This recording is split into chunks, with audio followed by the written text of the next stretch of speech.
On the night of August 16, 2022, Paul Billion was killed by a single gunshot wound. Police eventually arrested Gabo Yu, Thomas Tarley, and Sodiman Polay. Today, in a plea deal, Polay pleaded guilty to manslaughter. This was a robbery that had turned out differently. This water intake may only account for 5 to 10% of the city's surface water in Sioux Falls, but this is prime nesting area for zebra mussels. We need to protect it as best we can. Protection comes with planning. Monday evening, customers at this North Cliff Avenue laundromat found themselves face to face with a naked man. I'm not sure if he was changing his clothes or cleaning some of them, but essentially at one point he was completely naked in the facility. Other people were inside there at the time and ended up calling police. 6 Mitchell Legion baseball players are charged with rape, and 2 Mitchell Baseball Association board members are charged with not reporting the alleged crimes. We have risk management guidelines specifically for baseball that address anything from hazing and bullying to sexual charges. Captain Josh Phillips with the Minnehaha County Sheriff's Office says the call came in around 7 a.m. when someone drove by and noticed a fire. First responders observed that it was almost an explosion that then turned into a fire. Augustana freshman Hunter Bishop will go down in history as the player who scored the first ever goal for the Vikings hockey team. I think it's pretty special, but at the same time, I feel like it was everyone coming together, and I think it was just even bigger than that. It was here at Grace Lutheran Church where Jackie Harms is accused of approaching a girl on August 15th. He got out and there was a 13-year-old girl that was pretty much ahead of the group, and he talked to her and wanted to know if she wanted a ride. Farmers from across the community are rallying to help finish the Gehring family's harvest. Around a dozen combines showed up with many more trucks and carts.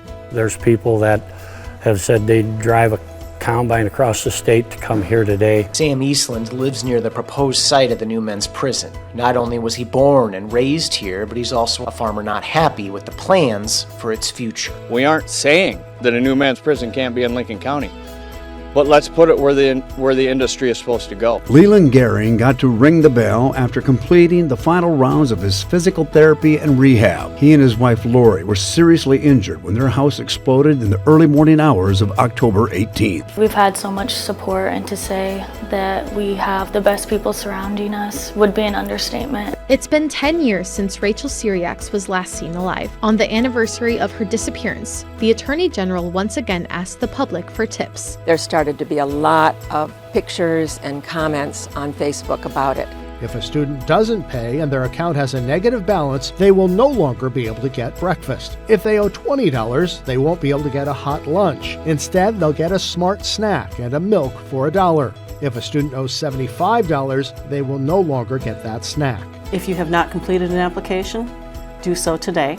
Mother Nature has yet to produce more than a dusting of snow, but Great Bear Ski Valley is taking advantage of the cold temperatures by making snow. Blow 1,000 gallons of water a minute, so it's all up to Mother Nature and the temps. Fentanyl can be deadly, even in tiny doses. These small pieces of paper can help detect the powerful synthetic opioid in different kinds of drugs.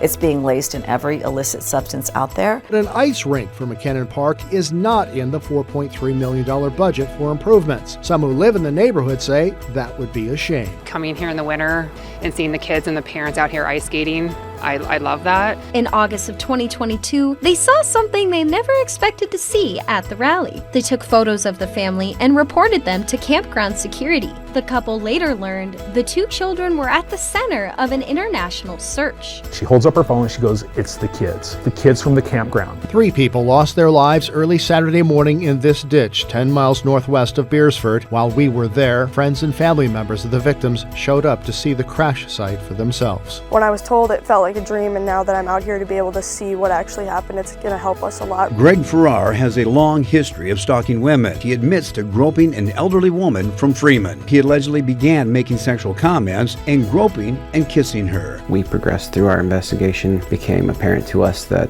this was a deeper issue. The bus was headed west on 12th Street when it attempted to turn onto Garfield Avenue and killed the 50-year-old man. Officials say it's too soon to tell if the driver of the bus will face charges. The report then will be presented to the city attorney and state's attorney's office. Roberts has sold more than 65,000 books, raising over $1.6 million. I've always loved Christmas stories, so it was just a natural attraction for me. In just the last week, they've had around 30 apple tree families call them, needing help finding a new daycare. It's a very complex issue, and the Helpline Center wants to be part of the solution. 102 fourth grade students from Annie Sullivan Elementary sang 5 songs with people listening from every level. It's just a fun event that we know that the kids take a huge amount of pride in.